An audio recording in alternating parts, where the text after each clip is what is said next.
Mike's tenuous peace is under danger as the fourth season of Mayor of Kingstown heats up as the newcomers to the city start to make their presence known and bring about some significant changes. Even though Mike's troubles are only getting started, they are already becoming out of control. The careful equilibrium of Mike McLusky's community, both inside and outside the gates of Anchor Bay, could be entirely upended by the impending conflict, even if the Russian mafia in Kingstown was virtually destroyed between the Season 3 finale and the Season 4 premiere.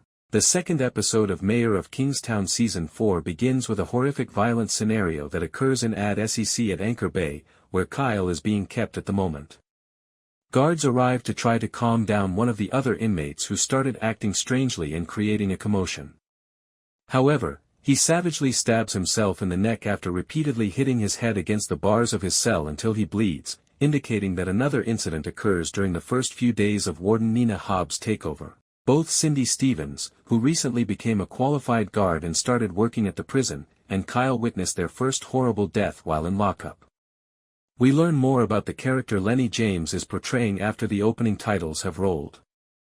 When Frank Moses meets with Bunny, it's evident that he talks and moves authoritatively as he divulges information about his methods, constantly putting himself at a distance from any actual criminal conduct. In addition, he acknowledges that he killed the Russians on the rail track as a present for Bunny and as a sign of good faith for their possible collaboration. Because of his obvious efficiency and brutality, Moses asks to meet with the mayor in order to learn more about how Bunny's business operates. The fact that his brother was beaten to a pulp upon arrival was not part of Mike's plans, who are focused on attempting to keep him safe while incarcerated. Consequently, Mike becomes enraged and confronts Warden Hobbs, threatening to make her pay if anything were to happen to his brother. Through the crypts, Mike also plans a hit on the inmate who assaulted Kyle. Not only does this deter other inmates from approaching Kyle, but it also lets Hobbs know just how far Mike can stretch inside the institution. Callahan, the elderly Aryan gang leader, is continuing the trend that started in the previous episode by taking full advantage of the fact that his cell is adjacent to Kyle McLusky's. Callahan, who worked with Mike when he was incarcerated, sees a chance to enlist Kyle in his mission.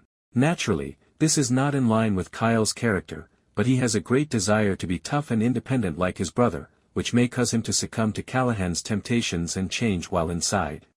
Frank Moses shows up at the mayor's office and waits for a meeting with the man in charge because he is unwilling to wait for Mike to approach him. Mike and his secretary Rebecca are both cautious of Frank's straightforward approach because of his well-established reputation. Frank comes out as highly clever and polite during the encounter, but this is compromised by the reality that he is an openly dangerous individual. Mike tactfully implies that he is not very helpful to someone like Frank, who needs his help in his attempts to help Bunny rule Kingstown. Though it's unclear if these two will end up as mortal enemies or comrades, this encounter is undoubtedly the start of a far more heated relationship. And depends on the extent of Frank's unholy war's destruction. The law enforcement side of things is suffering because of the internal strife occurring in Kingstown, while the criminals are organizing and planning how they can seize territory. Due to Robert Sawyer's continuous use of excessive force, Assistant DA Evelyn is determined to put him behind bars. People like Ian and Kyle are being caught in the crossfire, though, since if Robert fails, he will probably bring down the entire crooked system with him. Evelyn does this by discovering evidence that suggests Ian was probably responsible for the death of Ben Morrissey, a SWAT team member who was scheduled to testify against Sawyer. Warden Hobbs has given her deputy the responsibility of handling Carney inside the prison walls. Deputy Warden Torres, though, seems to be behaving strangely himself. One of the Colombian gang's leaders, Roberto Cruz, is approached by Torres at lunch. Carney becomes suspicious after the two engage in what seems to be an amicable chat in Spanish, so he interrupts. That Torres and Cruz should have such a cordial exchange is unusual, but what follows seems to make it much worse. After his job shift, Carney goes home to take care of his sick father. However, the young Colombian man that Ian and Stevie had previously captured and set free shows up at his door just as he is about to go to meet Mike and Cindy in the bar. The teenager shoots Carney multiple times, killing him instantaneously, and then he walks away quite nonchalantly. Unaware of the tragedy that has just transpired, Mike talks to Cindy at the bar about reporting back to him and giving him all the information he needs to keep his brother safe.